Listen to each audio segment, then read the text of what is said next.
Son, where'd you find this?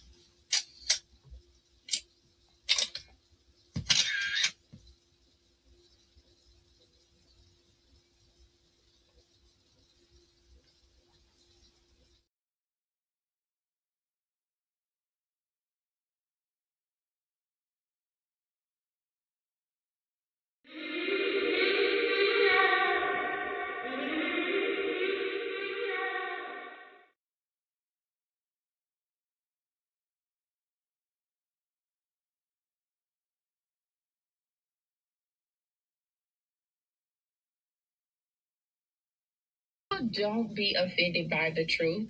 They be offended because you called out the truth. Simple as that. They don't want to hear any other narrative that makes them look bad. And one thing I can't stand at this big grown age is somebody who acts like cause and effect does not exist. Like, yes, your actions caused this outcome. Yes, what you did lit the match. Like, why are you surprised and playing victim? Guys, Chico. They never lie. That's how you know somebody doesn't respect you. They listen to reply, not to be understood. They cut you off. They minimize what actually matters to you. They laugh at your boundaries, and then they call you sensitive when you try to hold the line. They show up late, they cancel last minute, forget the things you've told them, because in their world, your time, your energy, even your voice aren't a priority. They're just an option. You see, there are two kinds of people. Those who adjust when they realize they've actually hurt you, and those who expect you to adjust so they don't have to change. You don't need to be disrespected loudly to be disrespected deeply. Sometimes you'll see it. It's just in their tone, in their patterns, in the silence after you're known. Respect isn't what they say when they're watching. It's how they act when they think you'll.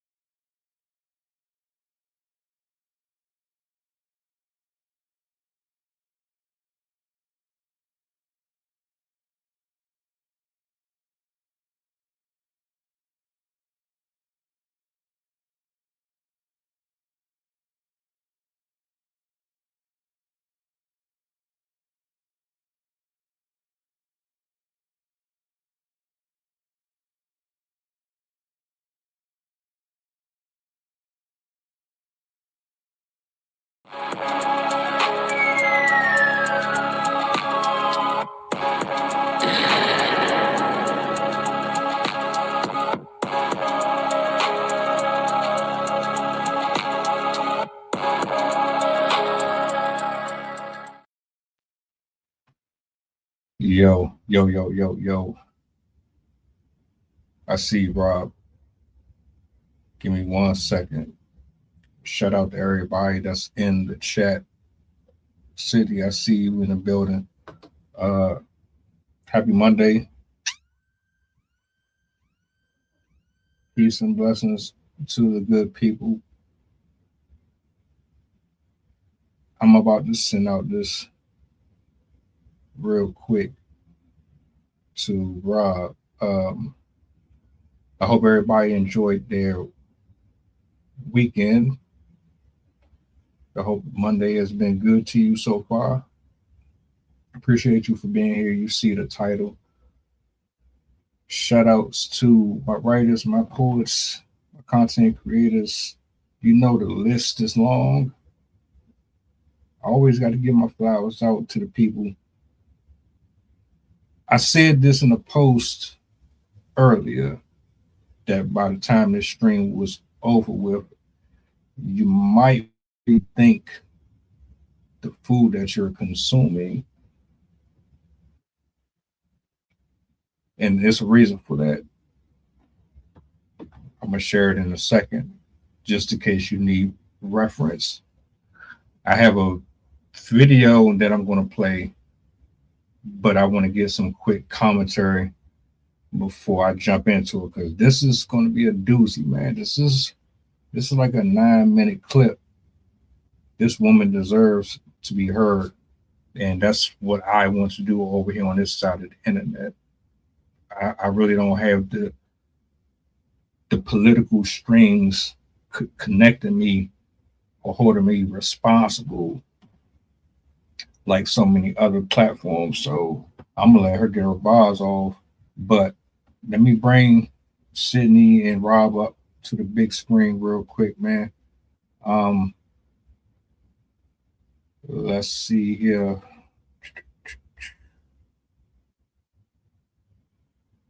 Yo, yo, yo. What up, what up, what up? Peace, peace. Happy Monday.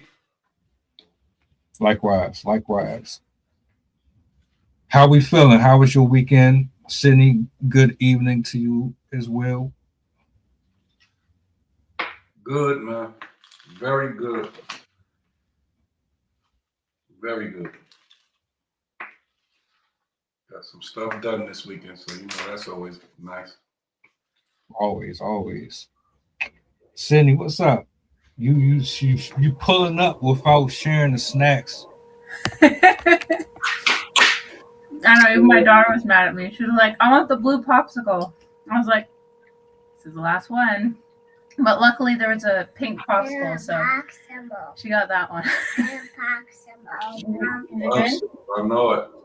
But I'm doing really good. I turned in my manuscript today. So I have my first book with chemicals. Right. That's fire. That's fire. That's fire. That's what I like to see, man. Productivity. Progress. Yes, yes. So they said it should be ready with all the editor's work and stuff like that in April-ish. So. Congrats. Thank you. Real quick, before I play this video, because she got some stuff to get off her chest.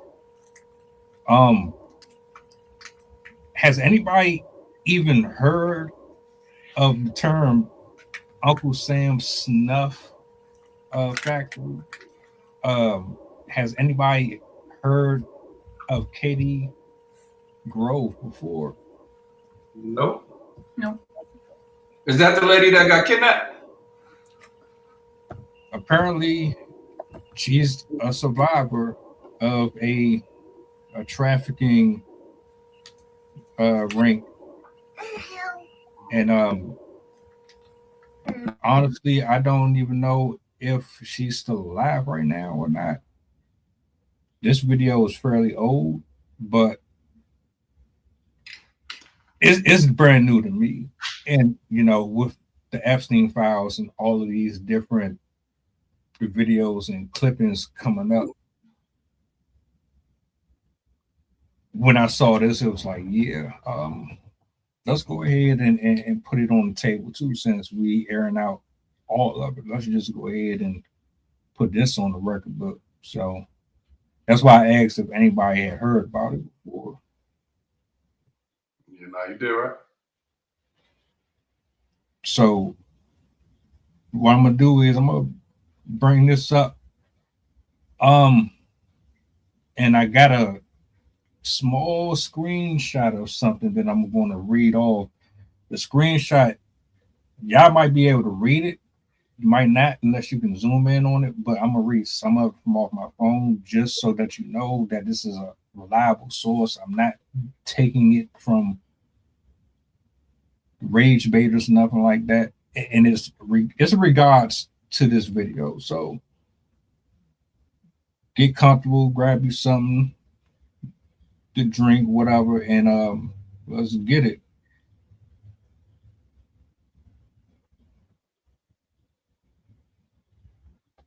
Hello, my name is Katie Groves, and I am a survivor of the child snuff industry.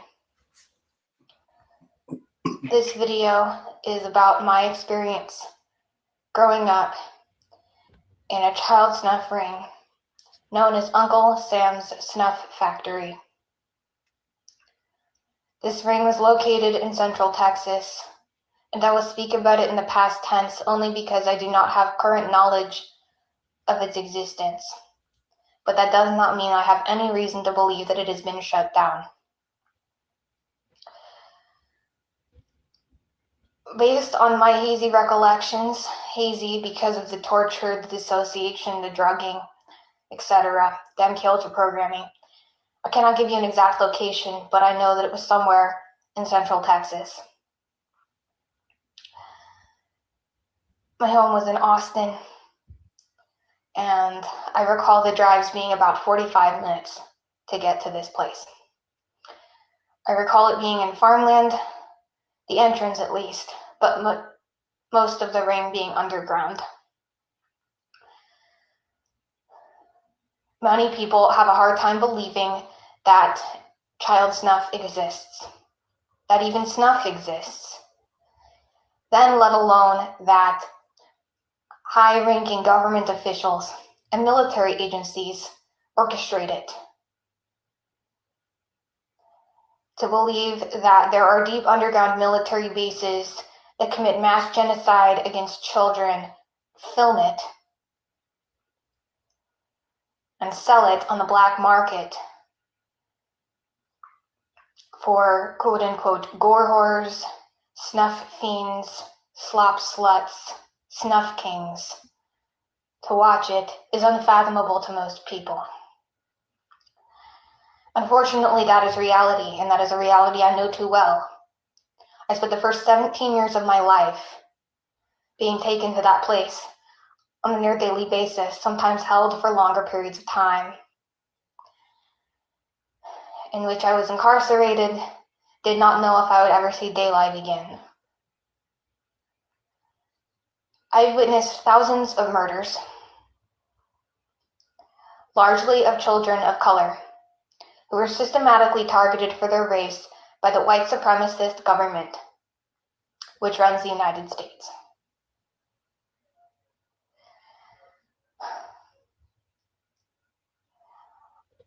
They called it Uncle Sam's Snuff Factory as a private joke, as if it was a mom and pop shop, a local business. Uncle Sam was supposed to be a friendly figure, a figure in American propaganda, supposed to look at like a father, like a friend. The Snuff Factory, also known as the Genocide Factory, is the very literal definition of hell on earth. It is not unique. There are other places like it all over the world. I have been trafficked there as well. But what I can say is there is no place like Uncle Sam's. It is one of those places where a person can get literally anything they want for the right price if they have the connections to be there.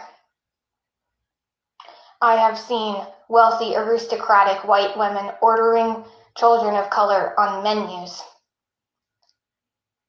to be delivered dead, cooked on platters in a wing of the place they called Cannibal's Kitchen. And the reason I'm alive and the reason I survived is because I was born into an organized crime family involved with the CIA who ran this operation. And I have the genetics, the family background to be a candidate for perpetration, for continuing the cycle of violence, from being one of the quote-unquote leaders or members of the group involved. So I was kept alive for experimentation, for slavery, for use. I have fought my way out, and if you want to learn about that, you can watch any of the videos on my channel. It'll be informative. But I still suffer every day deeply with the post-traumatic stress. I have polyfragmented dissociative identity disorder as a result. It actually goes beyond polyfragmentation. I have something called exponential fragmentation, which I have spoken of in some videos I'll put in the description below, so that you can understand the level of trauma that this type of abuse can create.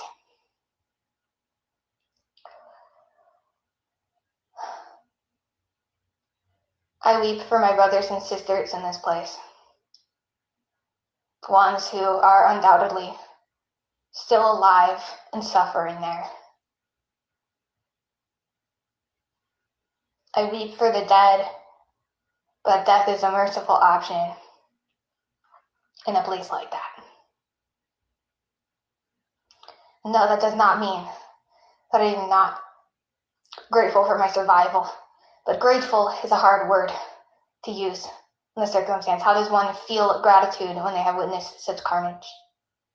Because we're not just talking about death, we're talking about the worst possible ways to die. Children being boiled alive in shit and piss that predators paid to donate into iron tubes. We're talking about children cut apart, fed to other children for people's sexual gratification. And most don't want to look at it, and I do not blame you. I do not blame the survivors of this abuse who stay dissociated, who remain used and enslaved because they cannot look either, because they cannot come to terms with their experiences. And I do not blame the general public who will not look. But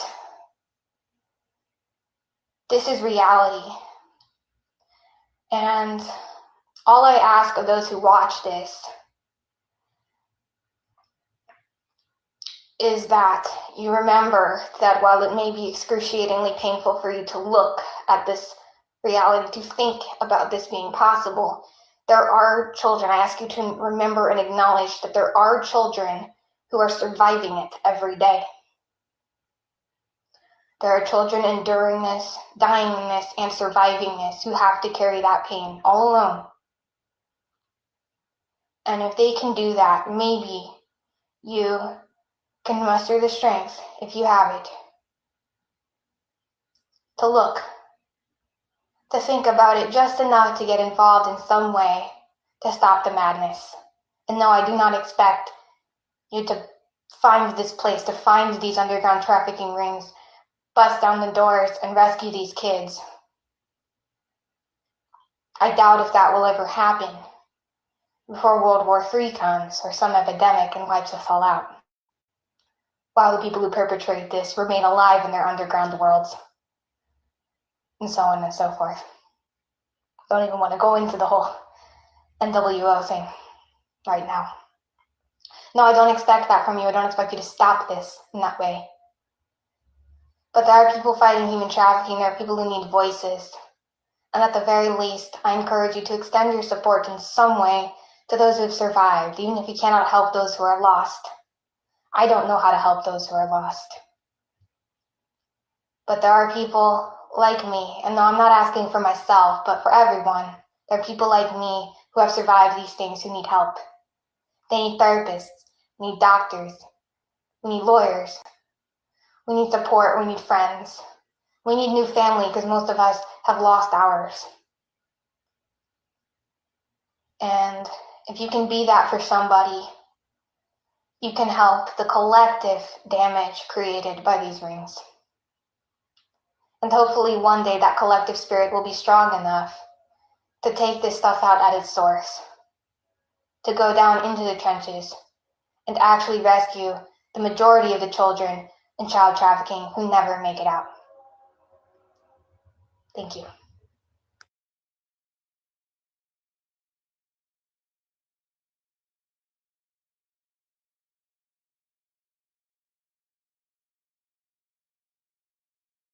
There you have it.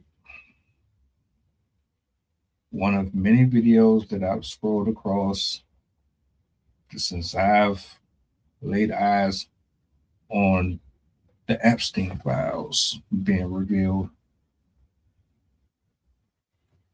This one, all of them are, but I take these particularly serious just off of the fact that I don't even know where this woman is right now. I don't know if she's alive. I don't know if she's still making content.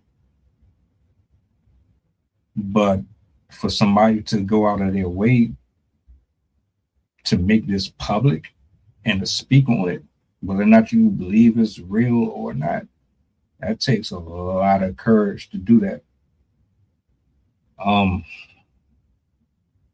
Initial thoughts, anybody?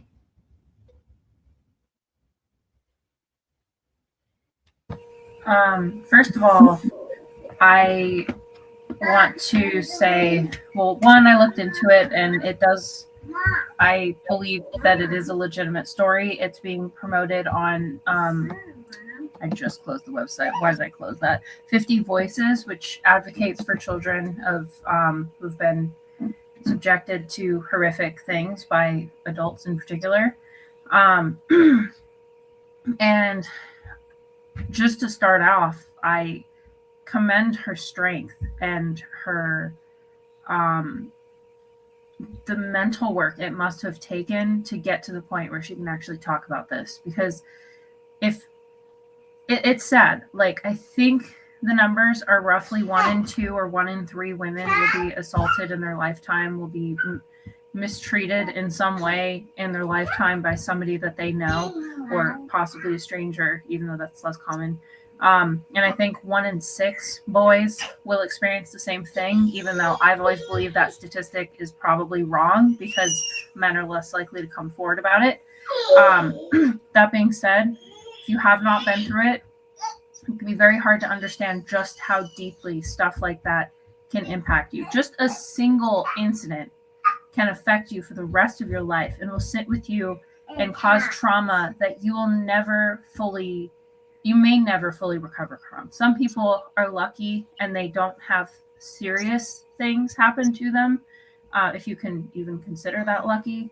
But regardless, whatever your exposure was to that form of violence, it will sit with you for the rest of your life.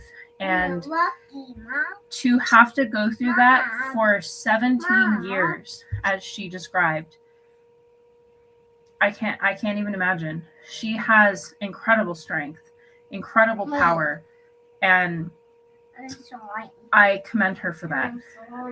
Again, the work it must have taken to get yourself to a point where you can actually be comfortable about voicing the horrors that you had to experience as a literal child. And with everything going on, 100% believe that it's not the only person experiencing this past. I fully believe that this is a widespread thing. We're already seeing other countries starting to investigate. Even our war efforts are being controlled in a way by this. I recently found out that one of the countries that we are getting in spouts with right now has told our president that they're going to release the evidence they have if he attacks them, which I find amusing in a very small, dark way. But yeah, this is a big problem, and it's something that has been going on for a long time. It's just been a lot easier to cover up with now that we have all the social media and technology stuff everywhere. It's easier for the stuff to come to light, but it needs to come to light. Treating children like this is beyond incomprehensible. And some of the stuff that she was describing go way beyond what I even would have expected from a situation like that. So for anyone going through what she is going through, hopefully we can prevent it before more kids have to go through that. But power and strength to them and their recoveries and their abilities to get away from these horrific, disgusting people.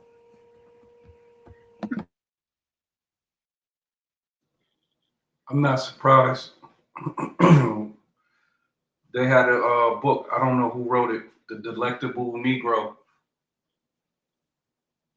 That shows that. And then I don't know who wrote it. I'll check in 1 second. But they showed what they was doing to Africans of American descent, babies. Remember they talked about feeding them to the alligators.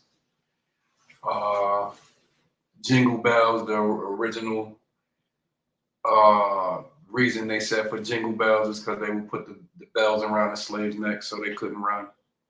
The hush puppies that we love so much with our catfish, fish and chips, whatever, fish and grits. They said the runaway slaves would run and drop the hush puppies down so that the dogs would find them and get off their scent. So we know what was happening, all of the sadistic stuff that was happening. One thing that is not known too, that we don't probably talk about enough, is how Eastern Europeans treated the people in their own country. They was doing stuff like this to their own people way before. So with this stuff now, just these guys are hiding in plain sight. And two things I think about, we know that people have been buying and selling children since the beginning of time. And then we know that some people will do whatever they can to live forever. They will try their hardest to extend their time looking for the fountain of youth. What I'm happy about now is that stuff is being aired. On the other side, I'm a little upset because I feel like if we had this energy for the people that have been doing this long, because this stuff had been coming out. If we had equal energy for every movement, I think we would be way further right now, because even, thinking about what ICE, had we had followed up with the civil rights movement and things of that matter like we were supposed to, we probably wouldn't have these problems, because like the girl said, this stuff has been happening to people of color and it's been swept under the rug. So the good thing is that now there are means to put this stuff out, because when I watch a movie, I think of movies like this all of the time, and you see them, they see them all the time. As much as they are make-believe, you got to come up with something in order for somebody. Something had to be done in order for somebody to think on that curve. You can't just make that up. You know what I'm saying? And you would look and say, well, she can't be lying.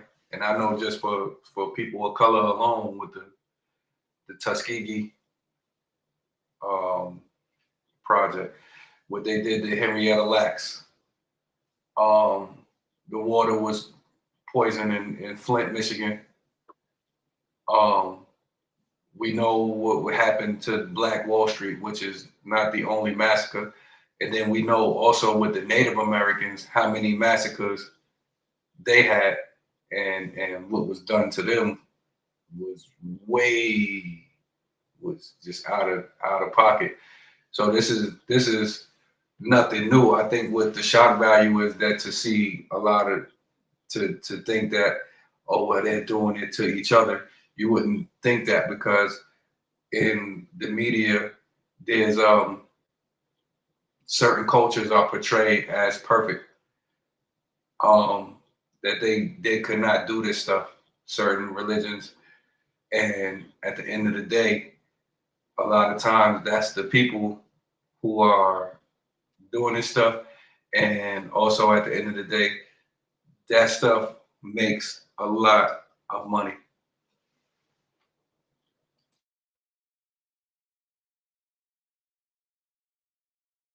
It's all boiled down to money, power, greed, and like you said, in eternal life. The fact that these people really believe that sacrificing human beings through fear, taking the blood and bathing in it, gives them clearer skin and gives them longevity that the average person won't get. It's evil. There's no other way to put it. If you never believed in good and evil, I don't know what you call this.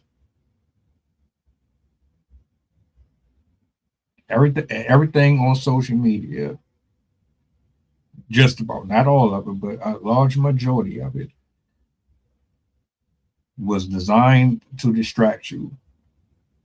There's another video of a woman, and matter of fact, I should, but I'm not. If I break it down real quick, she's basically playing a clip of someone who is telling you the plans that they had for us all across the board. Then we've spoken about it a million times. Their only objective is to rob, kill, and destroy us. And as much as we are supposed to be equal on this planet, they don't see us that way. We're cattle to them. And it's sickening. It's sad. It's even worse when you are so fearful that you putting this type of information out is going to get you in trouble, as if you're the problem, bothers me even more. Like, ever since I done started going down this rabbit hole, and I said this the other day, I believe it was on Saturday, I went back 20 years or so. I was hardcore with the conspiracy stuff. Everything that I watched up here was Illuminati or Freemasons this. I was really in that stuff, like hardcore in it. But like, I was watching this so much, I couldn't really grasp or comprehend or wrap my mind around the idea that another human being could do the things that women like Katie Groves is describing. I just couldn't. So I said, stop. You fast forward 2026, all this stuff is resurfacing again, and they're showing you receipts. And it's like, oh, yeah, we're here. We are here. And I agree with you, bro.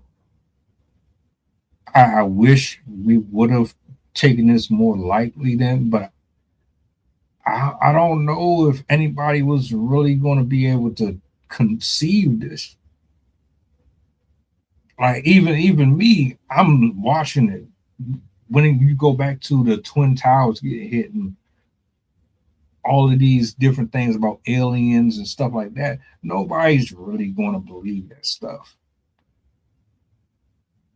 You might be curious, but you're not really going to be locked in and want to know if there's a possibility that there's another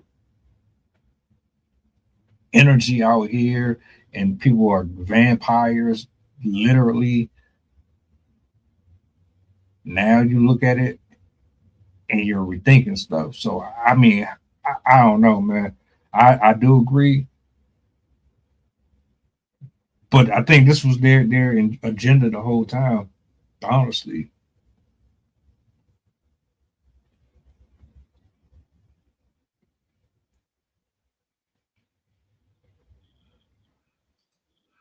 I think it's crazy funny, not funny in a ha-ha way, but like dark funny, that the entire campaign when Hillary was running, Trump was running his mouth about the cabal and the rich people's like the democratic underground trafficking of children, and going on and on about how they were like taking advantage of kids, and the Illuminati and the rich people who are all involved in this. And lo and behold, it's actually true.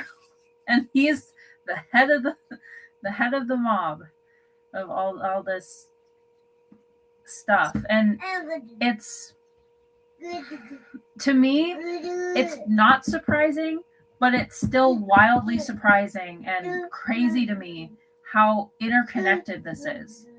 It's not just like celebrities. It's not just preachers. It's not just politicians. It's everybody, other countries, businessmen, as I said, celebrities, preachers, like people in politics, people in education, people who have nothing to do with the industry really. They're just kind of like in the background doing stuff. Like it's so interconnected, and they all know each other, and they all have this like creepy underground trade essentially of humans. It's crazy to live through this and see this happen after hearing, because I was a teenager in an early 20s era when I was hearing about all of these rumors. And at that age, I was just starting to learn how to like suss out whether something's real, learning about conspiracy theories, like all the stuff with aliens and Illuminati and all that stuff. And at the time, it seemed unbelievable. I'm like, no, there's no way the world could be like that. Like people would know about it. It would be out there. And to find out that it's true, it makes me wonder how many other conspiracy theories people have been going on about for years that we have cut people off and silenced them and like, oh no, you're just crazy, just ignore them. It makes me wonder how many of these people knew what they were talking about. And we were just the ones that couldn't believe reality.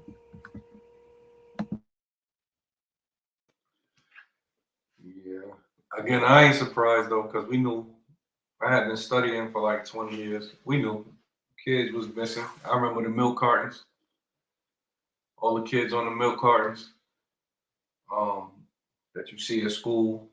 I remember the afternoon posts.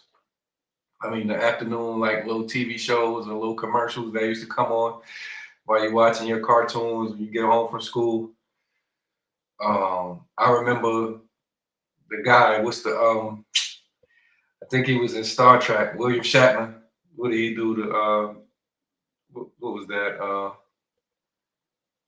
I forget it. What was that show? Y'all know what show I'm talking about. Was it America's Most Wanted? No. What? Yeah. When you trying to find people. Yeah, that was it. And then I remember Corey Feldman, the actor, child actor that was coming out about that stuff happening in the industry, and he went through it for that. And then we knew again with the natives, we even with Nat Turner, the rebellion, the guy who led the slave rebellion in the South. Supposedly they ate him when they caught him. They cooked him and ate him.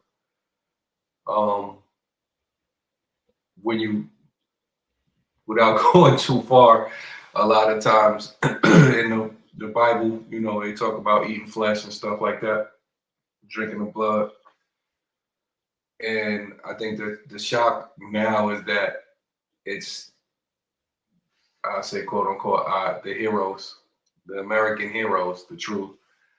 You know what I mean? Like, I even heard one time where this off, but John Wayne, they said John Wayne was a mean person.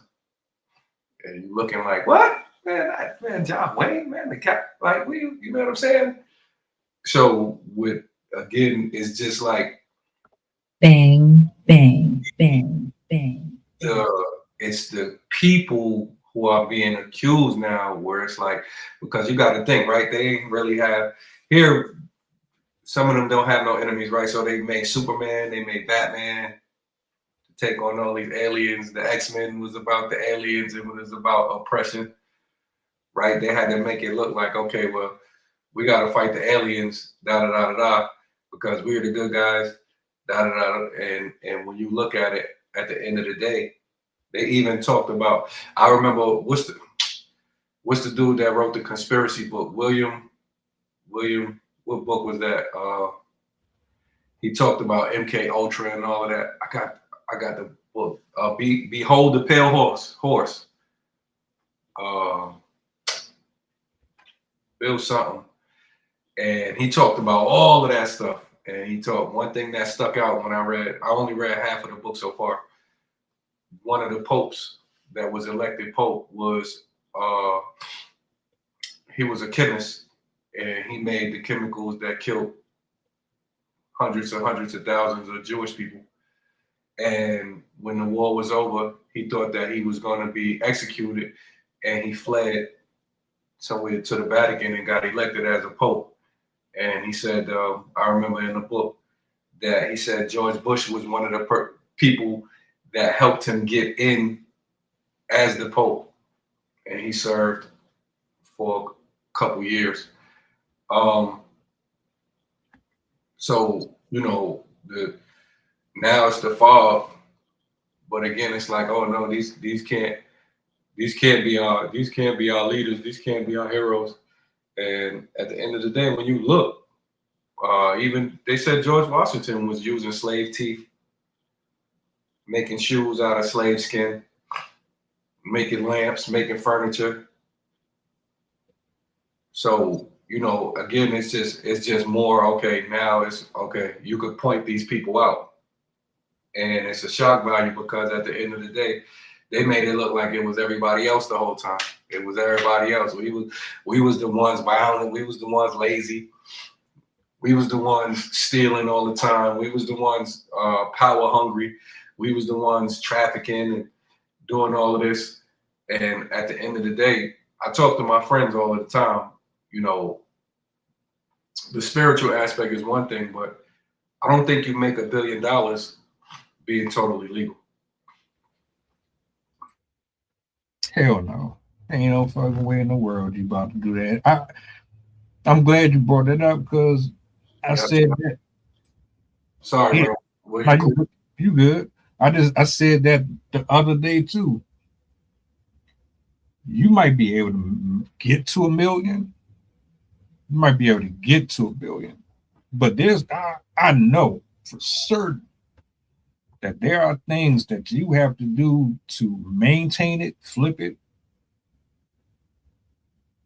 and everything else in between. There's no way in the world that your hands are clean 100%. Your generations will never go broke or starve. You had to have a plan. You're not dumb. You're not just frail old white people or Jews who just look like they would never harm a fly or hurt a fly. You use your brain and you have a resource that a lot of us don't, and you have ties and connections that a lot of us don't, and you figured out a way to string it along throughout your genealogy without people really catching on to it until maybe more recent. The stuff that we're talking about right now, again, you wasn't considering any of this to be a real thing. I used to look at some of these folks like they was nuts. I did. Man, oh, you just saying random stuff, man. You don't know what you're talking about. What do you see on your social media now? And I remember that story about Nat Turner. So you just confirmed it again for me.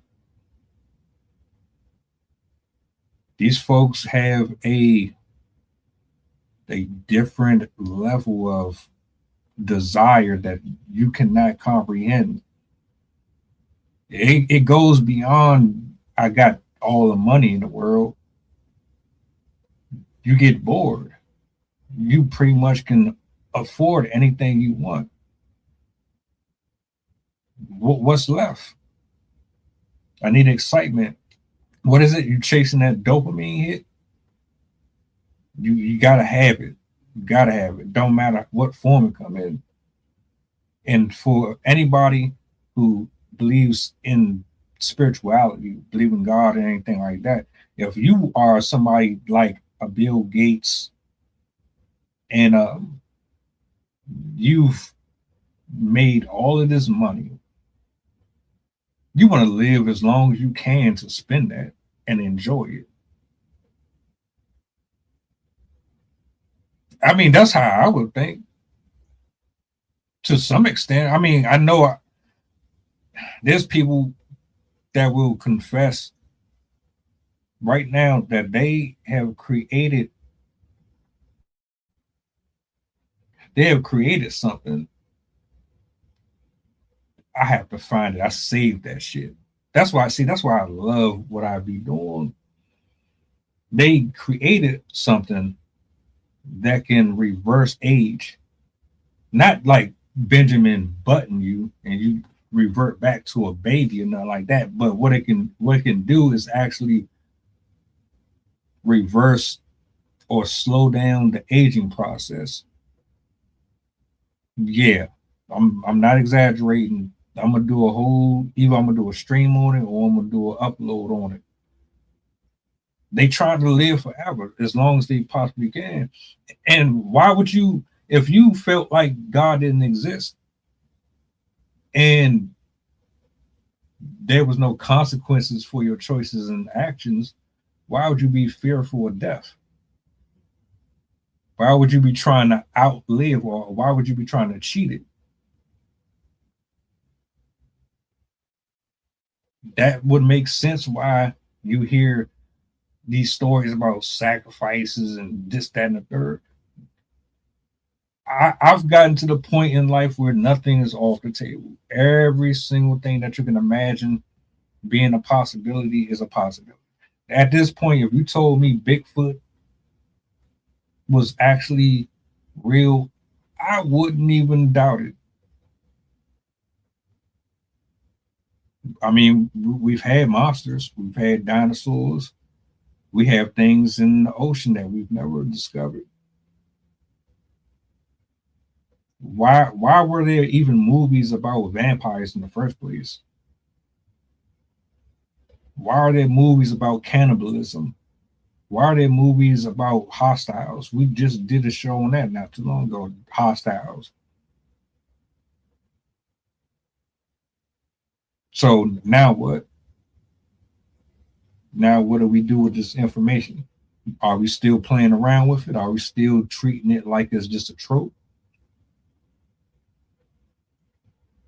Are we just going to sweep it under the rug and keep on living like it's not happening? Because that was what they was guaranteed we do anyway. So now what? You heard what the old boy said.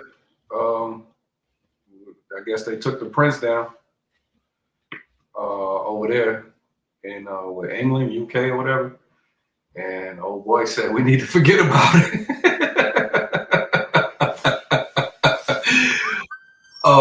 And that's no laughing matter. I'm just laughing at his response. At the end of the day, first of all, we gotta be careful, because I think everybody has like their legit side and everybody has their wild side. So Stokely Carmichael talked about it, and Huey P. Newton. They call it revolutionary suicide. When you you jump out and you follow the truth and you begin to expose these things, then you alienate yourself from the rest of society and you get cut off. And the first thing they do, is make you look crazy, make you look weird. They got so many ways to unalive you. They got so many tactics that they could use right now to just wipe you off the grid. So the first thing you got to do is be careful. I think the second thing you have to do is begin to take care of your family, because I think about this all the time. I think no matter what, even before government and the advent of money and this and that, people were tribal and they took care of their families. I can't see it breaking down no other way. And a lot of times, two things that come with American values are violence and dysfunction. So we got to find a way to get our families in line and prevent this stuff with our families and teach our families how to protect each other. And then also see if we can reach and build networks to protect each other in our relative neighborhoods. And hopefully maybe we could build a connection to other countries. Because like I said, this is not just common. When I've been looking at in all these other countries, they did the same thing, like the wars in Somalia, the wars in deep Africa, how they cutting people's hands off and they was taking girls and this and that. This stuff is still going on. We got the prisons here. You know, the prison system is notorious, and that was a direct result of the slaves being freed. Again, they was locking each other up before, but once the slaves being free, they had to find a way to make them work for free again. So now you got the prison system. And as a child, you know, I don't know, I can't speak for everybody, but the stories that I heard about people that I know, from people I know who did stints in prison, were and are still horrendous. You know what I mean? So, and then also too, it happens in just the regular family a lot of times. And a lot of times because it's our families, we won't say anything, right? So we gotta look inside out first and make sure that we get ourselves together, you know, and then we gotta see if we could build a wall against this stuff. Because again, we'll look and point the finger at, oh, they doing this and they like this and they like that. A lot of times that's dangerous because we don't know who the they are. And then second, that stuff is happening in our backyard. And a lot of times we don't say anything because it's not ours. It's not our people, you know, and we'll sit there. I wish it was, I wish you would. And if it was me, I'd do this and that, da da da da da. And the one thing I learned out of all this time is you don't know what you'll do in these situations. You don't know what. And then, you know, everybody quick to forgiveness and forgive this and forgive that. You don't know what you'll do in these cases. And again, the shock value is now coming out because these are the people we admired. Like you can't, the president of the United States can't be a criminal, has to be an upstanding, law-abiding citizen. So I think that it's the culture that's being pinpointed. Because the one thing what the girl said, she said first she was in, her family is in the mob. So I would be interested to hear who she's connected to, who helped her get out. And then she said it was happening to people of color. But when you look at the Epstein files, 99.9% of those were Caucasian, European, you know what I'm saying, of European descent. So with that, again, it's a shock. And at the end of the day, when you look, it's crazy how much of this stuff was going on in plain sight. And we was just immune to it. When you listen, we go back and we listen to the music. My favorite artist, some of them lines, it's like, whoa. And then you would think, okay, well, it's just for shock value. They just said that to sell. But at the same time, they was in those environments to where you've seen a lot of that stuff. And it's so, again, to me, this stuff been going on. It's just that now we at least have the social media and we got our outlets to where you can't really be silenced. You know, after a while, like you said, you don't never hear about the girl again. You don't never, you know what I'm saying? But at the end of the day, where everybody got these phones and we got all these apps, which is going nowhere, as example by TikTok. you could get your piece out, even if they muted or whatever. It's gonna share. It's gonna share. So again, we gotta make sure that I gotta make sure that I'm not throwing rocks and living in a glass house, right? And I also gotta be careful how I present this information because it's dangerous. One of the things I wanted to mention, we were talking about a little bit ago, with how money changes you. There's a reason why the people that are billionaires and multi-millionaires are in the positions that they are, because it's kind of two different feedback systems. One, you have to have a certain personality to aspire to be wealthy like that.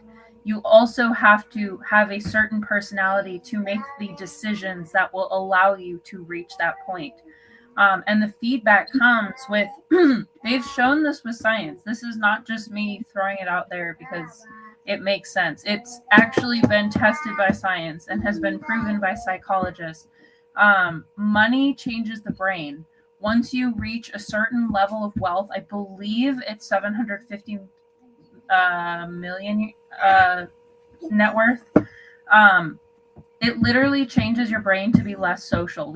They call it pro-social, which is people who have reached that level of wealth no longer consider people to be resources. They only consider them to be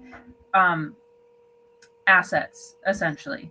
I don't remember if that's the exact wording they use, but basically in a nutshell is they no longer see people as, oh, we're part of a community, we're in this together, we're working together, we're here, like we're friends, we're whatever. They see them as, what can I get out of you and how can I use you?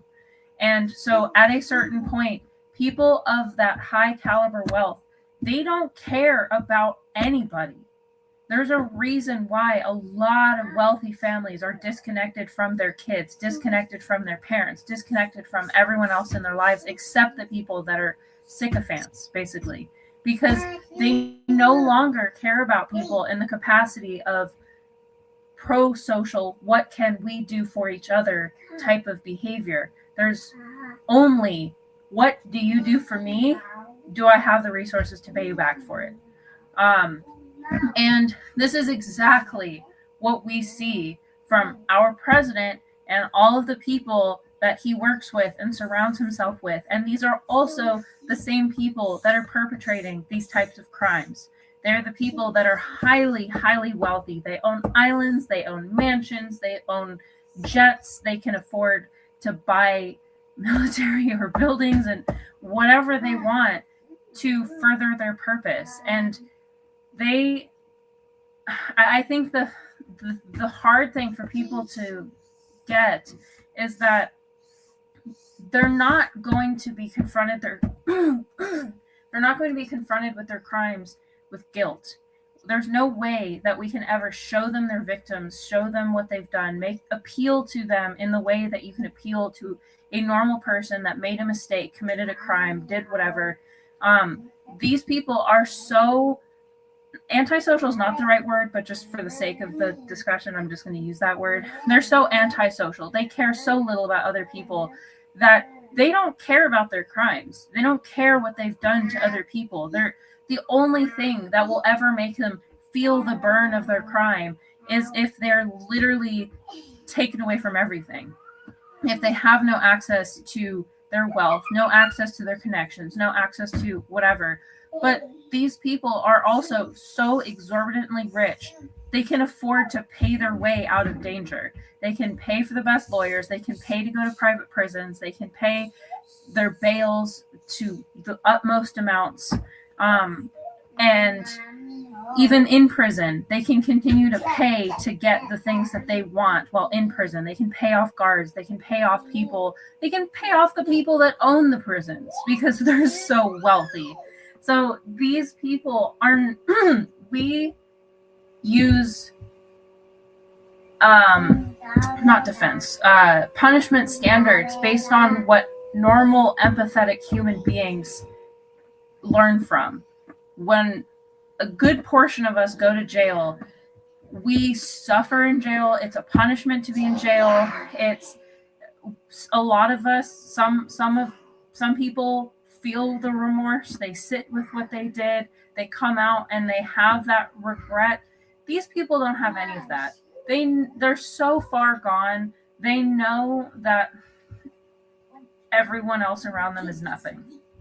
They have everything. They can do whatever they want. And it's sad because, of course, they're also the ones perpetrating some of the most horrific crimes we've ever had to deal with in our lifetimes. Obviously, there have been things that have happened in the past, but like in our current era, it's some of the most despicable behavior you could possibly see on this planet. Like, no individual serial killer could come close to the type of stuff that these people are perpetrating if all of these, which they very likely are, all of these stories are true. And I think that speaks to the challenge of addressing this problem, because they're so wildly connected as a posse of criminals, but they're so disconnected from everyone else. They don't care about their crimes. They don't care about the repercussions. They don't care how we feel about us. As long as they have their money and their power, they're happy. They'll continue to do whatever they can, and they'll just take slaps on the wrist. Like, this is a mild example, but still kind of illuminates my point. What's his face? Jeff Bezos lives in, I think, LA, and he has this like giant fence around his house. It's like 18 feet tall or something. It's like a hedge that goes way, way up there. And it is against all the city codes. Like, it's higher than it's supposed to be. It's supposed to be see-through, whatever. Any normal person, they get fined. Like, oh, let me take this down. I don't want to keep getting fined. This dude gets fined $1,000 a day, I think, for having this fence up. He just pays the fine. He leaves his fence up and just pays the fine. These are the types of people that we're dealing with, where they're so exorbitantly wealthy and could care less about everyone else that they're just like, if I can pay it, it doesn't matter. And of course, a lot of them own everything. So, yeah, you are quite loud, Missy. But it's sad because I, of course, as well as many, many other people, want justice so bad and the exposure for all of these horrendous things that they've been doing. But I don't have a lot of faith that it's actually going to happen because of this limitless power and this complete apathy for how everything, like, they live in a completely different world than we do. And I don't think people realize just how far removed they are. I mean, probably wanting to live on Mars is a good example of how far removed they are. But yeah, this whole thing is led by people with money, no doubt.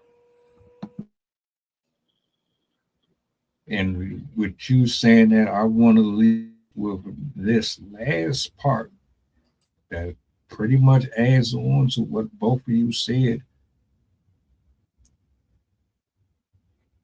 Do with this information as you will, but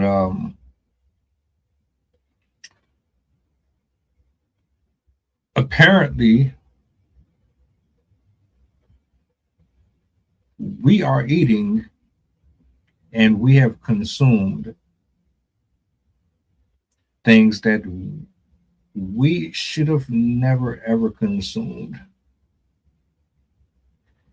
Case in point, I want to bring you to this right here. Y'all can go look it up all you want. Apparently, a lot of the things that we eat and consume has been infused with the sales of infant DNA. Now, this portion that you see up here on the big screen, you can Google it. It's an actual site. It's called Cinemix. I might have slaughtered the word. And just to read from off my screen, just in case you can't see it up there on the big screen, do the research all you wish. I hope you do. That's the whole purpose of the stream. Just a little bit of history here. Biochemist Lubert Stryer founded Cinemix in 1998. In May 2001, Stryer returned to his professorship at Stanford University and resigned from Cinemix, but continued to be the chairman of the Scientific Advisory Board. Around the year 2001, Cinemix patented several flavor enhancers by using proprietary taste receptor-based assay systems, which have been previously expressed in human cell culture. In HEC 293 cells. HEC 293 cells are a cell line widely used in biological and medical research, immortalized through genetic modification, removed from the original embryonic kidney cells in the early 1970s. The company's stock declined after Pepsi reversed the trial rollout of Cinemix ingredients in their sodas in 2016. It goes further on in this image up here where they sued.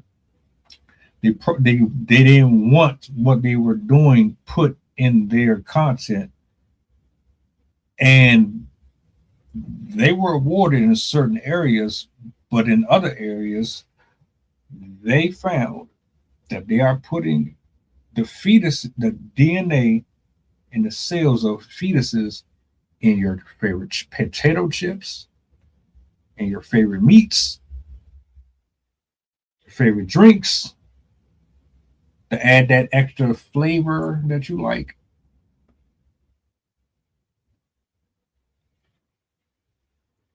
I just report what I find. You do with that information what you will. But that's just more testimony to what Sydney and what Rob is saying up here. How they've been getting away with it for years. And it's just, you pick up a can of Coca-Cola or Pepsi or ginger ale, you think it's just some big words on the side of a bottle, but you don't really know what any of that stuff actually is that they're putting in it. And to add on, in addition to this, and I'm going to yield the mic just in case anybody want to close out with something. This wasn't even, this right here, this Cinemix HEK shit, part of my language, it wasn't even approved by the FDA at all. So they went around it. They went around it, found other ways to get use out of it without following proper protocol. And here we are. Now, if anybody wants to add anything in this before we close out, be my guest. Yeah, I do real quick. Get it. Sydney, I'm piggyback off what you said and basically called Stockholm Syndrome too, because we can't just look at the elite, because a lot of people want to get to those levels. And like I said, a lot of this stuff is happening in our communities. But, they say when the oppressed get in the position of the oppressor, they typically take on their views and start looking down on the oppressed people. When we think about the billionaires, a lot of times, like BG, Bill Gates, I look at it a lot of times like I can't expect him to, try to help everybody. But when you look at the research that those guys are doing, if that's true, what they're saying is like, what are you researching this kind of stuff for? And then I want to look at the laws. Again, I think if we don't change those foundational laws, then a lot of this stuff will continue to go on no matter how much we talk about it, because the laws were in fact designed to protect those type of people. And again, for something that, if I did something that the president did, I'd probably get 10, 15 years. But him having the best lawyers, this and that, and I think that's a total. I look at the laws that continue, because we know we want to change, we know we want to fight for change, this and that, da da da da da. But those same foundational laws that are allowing this stuff to go on haven't really been changed. So until we do that, I think a lot of this stuff is going to still go on.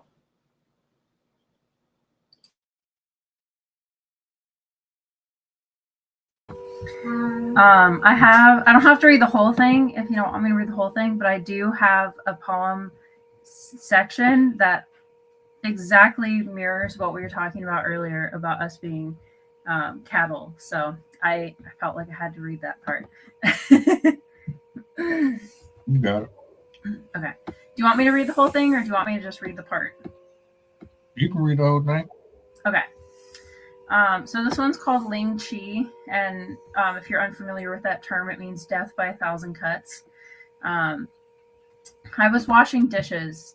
I gazed out the whitewashed wooden window, roses in the breeze, yellow and red, gently waving as if to beckon to me. I observed the empty blue sky and began to wonder about life. I think about my kids, my spouse, my dog, my house.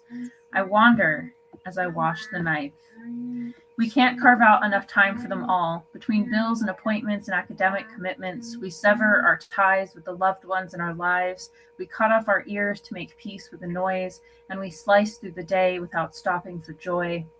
At home, I'm not fun, but at work, I'm under the gun. From my bosses, from my coworkers, from the people on the streets, in our homes, in our office, in our schools, and sometimes even the pool. No matter where we are, the threat of violence is never far. But my hands need to stay busy, riding the razor-thin tightrope of time and quality as I work for the work of once three. Cutting it close, my fingertips ache. Is it knobs for my job digging in, or is it the nubs I chew them to be?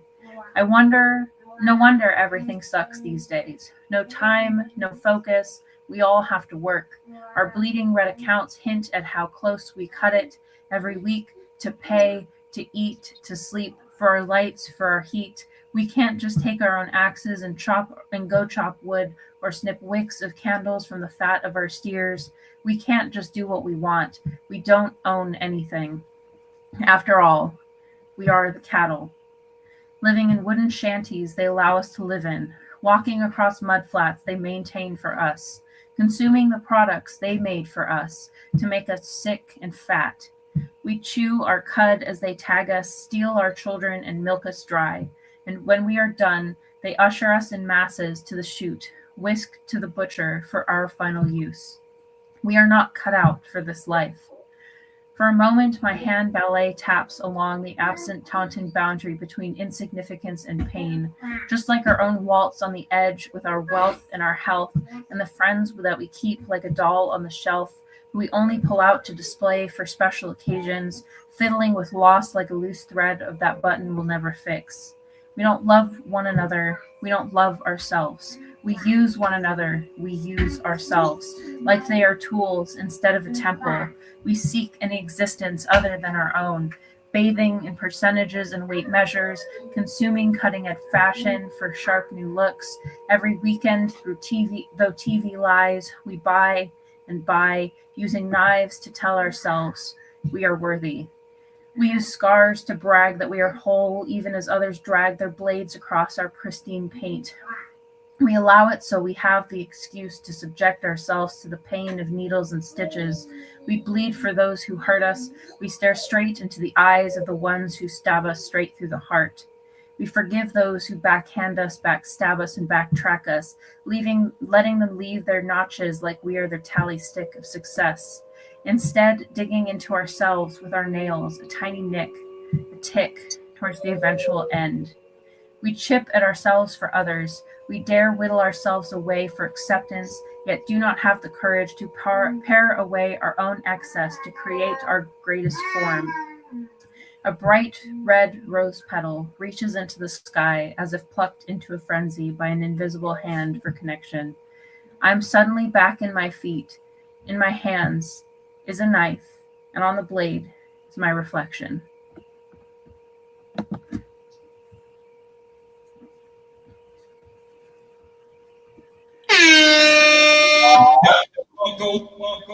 Get it there.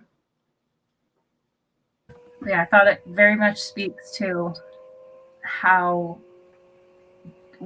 different our lives are, and then also the slow demise that society is causing to us is this discrepancy between the wealthy and us, how we are barely getting by and really killing ourselves for them, and meanwhile they're in their fancy prisons living like they're normal. Go with this, close the show out. Shout outs to both of you. Real good to have y'all up here tonight, man. Cinemix, check that out. I highly recommend it. Just for your own eyes, so you know it don't come off as if this is rage bait or nothing like that. I don't do that. I just thought, this would be something that you could discuss with your peers and things of that nature. My thoughts and prayers to everybody and anybody who is going through what Katie Rose is going through, and or the families who suffered in direct effect of what happened with this, or is going through it right now. We just don't know what's happening. You guys enjoy your evening. Be safe. Keep your eyes and ears on your loved ones. And we out. Do me a solid before you go, if you don't mind. Push your goddamn button back. Peace. See you Wednesday.